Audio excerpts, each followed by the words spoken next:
Europe.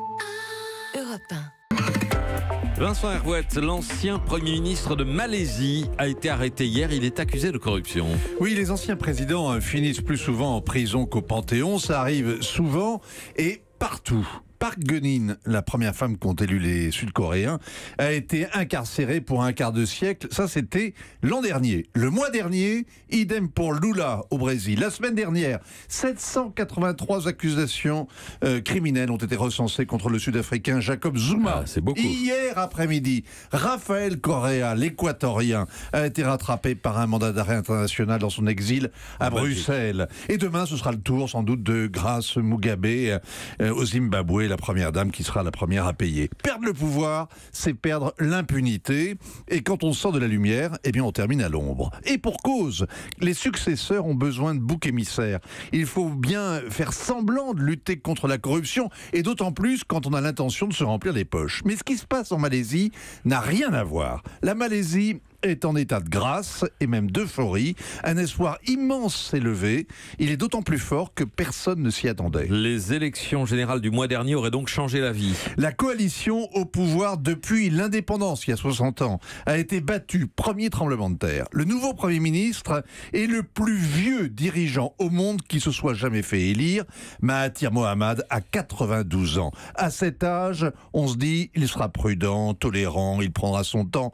C'est le contraire. Seconde surprise, il purge la police, nomme un procureur indépendant, déverrouille la censure et tous les jours, il surprend, il réforme, et cette liberté est inattendue car Mahathir a gouverné pendant un quart de siècle, c'est le père de la Malaisie moderne, et il avait une sale réputation d'autocrate, d'opportuniste, de raciste. Qu'est-ce qui lui est arrivé ? Eh bien, à la retraite, il a regardé son dauphin, Najib Razak, se noyer dans les scandales, étranglant les libertés économiques et politiques, vendant le pays aux Chinois, et se vautrant aussi dans la corruption. Najib Razak aurait couvert l'évaporation de 10 milliards de dollars. La police en a retrouvé une petite partie, la collection des sacs à main de sa femme.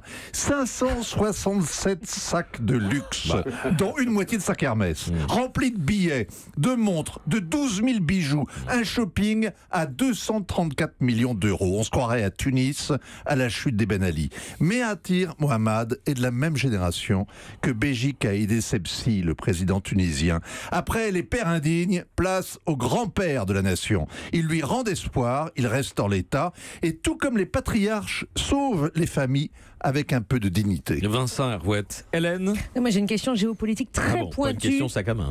Eh bien si, justement. Ah, zut. Qu'est-ce qu'on fait de 567 non. sacs à main de luxe ? Je vous avais dit que c'était pointu. Cherchez, vous avez bien trouvé. Un à chaque bras et vous changez matin et soir. Voilà. Non, plus Et sérieusement. qu'est-ce que Imelda Marcos faisait de ses milliers de paires de chaussures aussi ? Non, enfin, les sacs à main là, étaient remplis à ras-bord de bijoux et de bifetons.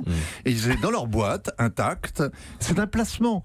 Car avec ça, vous voyagez dans le monde entier et vous pouvez les vendre, les revendre à peu près au prix constant, à peu près n'importe où dans le monde. C'est un sauf-conduit alors. Mais oui, c'est pour ça que les escrocs, les aigrefins achètent des montres partout. Europe. Europe 1.